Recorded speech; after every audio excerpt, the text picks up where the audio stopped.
Network News. Magdiriwang lang sana ng Idul Adha ang dalawang biktima, ngunit hindi na ito umabot pa sa selebrasyon matapos pinagbabaril ng mga armadong sospek habang nagdarasal sa loob ng moske sa Purok Malipayon, Barangay Upper Sangan, Labangan, Zamboanga del Sur. Kinilala ang mga biktima na sina Amiruddin Kanate, 41 taong gulang, at si Bayan Akasa, 65 taong gulang.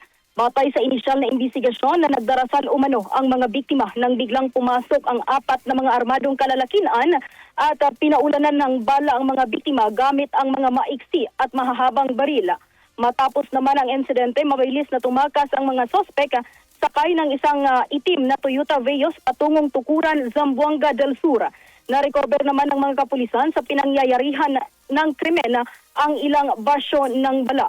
Ayon sa otoridad, nagtamo ng bala sa likod na bahagi ang 41 taong gulang na biktima, habang may 7 tama naman ng bala sa iba't ibang bahagi ng katawan ang 65 taong gulang na biktima, na kinumpirma naman ng pamilya na nadamay lang umano sa naturang krimen dahil target ng mga sospek si Amiruddin Kanate. Niyakap umano ni Bayan Akas si Amiruddin kaya nadamay ito sa pamamaril. Isinugod pa sa hospital sa Pagadian City ang mga biktima, ngunit idiniklara din itong dead on arrival ng attending physician. Sa ngayon, nakaburol na ang mga labi ng mga biktima sa kanilang pamamahay at nakatakda naman na ilibing mamaya batay na rin sa kulturang Islam.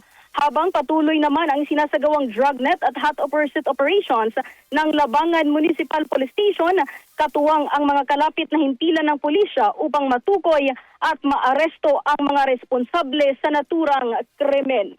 RMN Network News.